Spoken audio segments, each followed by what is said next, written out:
Greetings and welcome back to Room 303 in our chats with Emily, as we are calling our readings through the poetry of Emily Dickinson. We are using the Johnson edition. We are in poem number 231, God Permits Industrious Angels. Now, this is a fascinating poem to me, and this is one of these reasons why I love to read all of the poems of Emily and not just a handful of anthologized or famous poems. I love this poem for a number of reasons. We are back to Emily and her referencing to angels in poem 78 and poem 94. But I think that what stands behind much of this poem is Emily's playing around with a certain kind of theological understanding of angels. Of course, Matthew 4:11 would be very much in the back of Emily's mind at the conclusion of the temptations of Christ.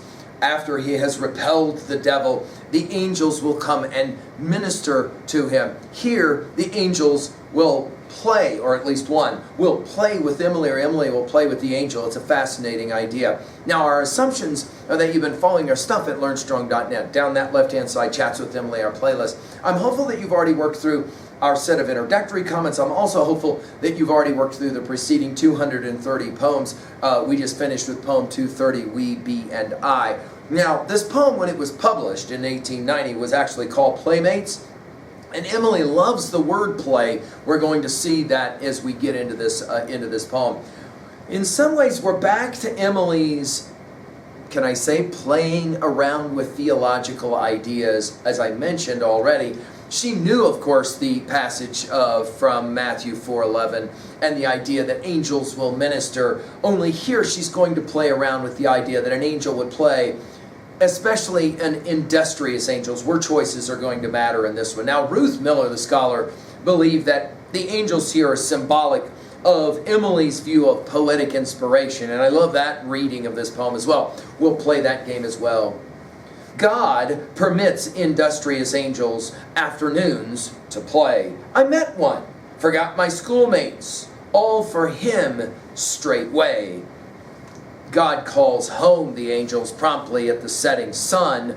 I missed mine. How dreary. Marbles after playing crown. Now, of course, this idea of playing marble versus crown is going to be a referencing to children's games. Marble's kind of boring. Playing crown, of course, is an exciting game. And the fact that crown is used at the end of this poem, I think is significant. Notice, first off, God permits industrious angels. Now, the word industrious takes us back to our study of poem 153. You can go run that one to ground. 24 different poems for Emily. Angels are referenced in some way. And we will have already seen it, as we said, in earlier poems like 78 and 94. When we get to poem 248, I'm just going to set us up to this study really quickly. When we get to poem 248, it will run like this. Why do they shut me out of heaven? Did I sing too loud? But I can say a little minor, timid as a bird. Wouldn't the angels try me just once more? Just see if I troubled them, but don't shut the door. Oh, if I were the gentleman in the white robe and they were the little hand that knocked, could I forbid? We've obviously read this poem already a couple of times. I'm looking forward to when we finally hit it. By the way, angels will be referenced for us in poems 259, 366, 461, 663, and 1102. You can go ahead and begin that study of how she references the idea of angels. Notice, she'll play around with it because it's kind of an interesting line. God permits industrious angels afternoons to play. In other words, if they do their job in the morning, then in the afternoon they get to have a bit of fun. Now, her use of the word play or playmates will be significant. As I told you, when this poem was published, it was called Playmates.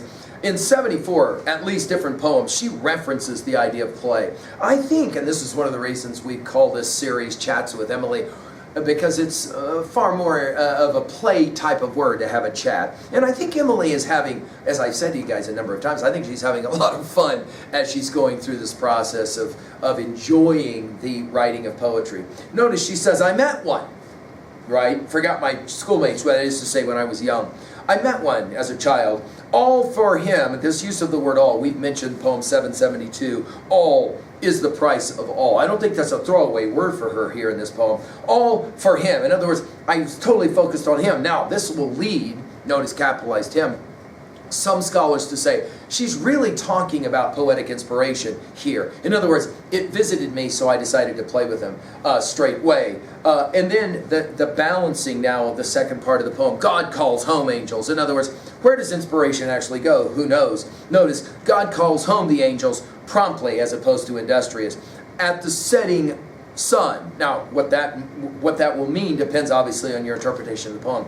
I missed mine. In other words, the angel that I had, it was so great when he was there playing with me. Now he's gone. How dreary. And I think that's the key word of the poem. When you have the inspiration to play, once it's gone, it's dreary. Marbles after playing crown. In other words, it's a different kind of game when you have the angel with you. Now, what exactly is going on here in this poem? I think the argument is that true joy is really just momentary. It doesn't last for very long. I think if you're reading this poem as poetic inspiration is the angels, then obviously it comes briefly and it is incredible, and then it leaves. And to be, well, obviously the symbolism of angels comes to mind here, as well as word choice. I love her word play and dreary, obviously industrious. At 3:8, well, we can't read a poem like this and not think of our Milton, obviously, in Paradise Lost. I've given full lectures at learnstrong.net there. Notice how Milton will represent angels as having temperaments and personalities. And while he never actually talks about play, he does seem to have at times a different understanding of how angels can play around, if you will, with different missions and the like.